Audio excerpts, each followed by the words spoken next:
Aloo coin paratha எப்படி பண்ணலான்னு பார்த்துடலாமா?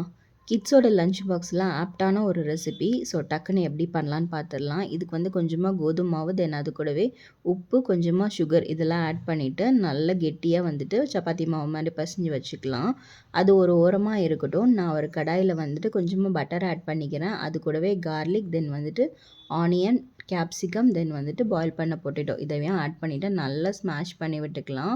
இது வந்து பொட்டேட்டோ நல்லா ஸ்மாஷ் ஆகணும். இது கூடவே நம்ம மசாலா தூள் எல்லாமே ஆட் பண்ணிக்கலாம். நான் குழந்தைக்குன்றதுனால காரம் ரொம்பவே கம்மியாக தான் ஆட் பண்ணுறேன். கொஞ்சம் ஜீரகத்தூள், தென் வந்து பெப்பர், அது கூடவே கரம் மசாலா, தென் வந்து உப்பு இது மட்டும் தான் நான் ஆட் பண்ணியிருக்கேன். உங்களுக்கு காரம் வேணும் அப்படின்னா நீங்கள் இன்னும் கொஞ்சம் கூட காரம் ஆட் பண்ணிக்கலாம்.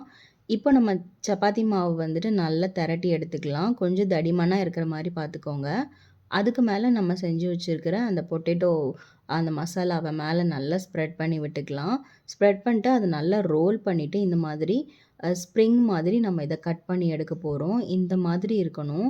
ஸோ இது எல்லாத்தையுமே கட் பண்ணி எடுத்துகிட்டு நம்ம அதை ஃபிங்கர் வச்சு ஜென்டலாக ப்ரெஸ் பண்ணி எடுத்துக்கலாம். காயின் மாதிரி அதை வந்துட்டு ரெடி பண்ணி எடுத்துக்கலாம். இதை வந்து பட்டரில் வந்துட்டு நம்ம ஷாலோ ஃப்ரை பண்ணி எடுக்க போகிறோம். இது வந்து நல்லா குக் பண்ண டைம் கொடுக்கணும். ஏன்னா மாவு இருக்கிறதுனால கொஞ்சம் வேகிறதுக்கு வந்து டைம் எடுக்கும். ஸோ கொஞ்சமாக பட்டர் ஆட் பண்ணிவிட்டு நான் அதை வந்து ஷாலோ ஃப்ரை பண்ணி எடுத்துக்கிறேன். பொட்டேட்டோக்கு பதிலாக நம்ம பன்னீர் கூட ஆட் பண்ணலாம். இதே மாதிரி மசாலா ரெடி பண்ணி கூட நம்ம ட்ரை பண்ணலாம். அதுவும் டேஸ்ட் ரொம்பவே நல்லாயிருக்கும். நான் இது கூட மின்ட்டு, கர்டெல்லாம் போட்டு ஒரு டிப் வந்து ரெடி பண்ணியிருந்தேன்.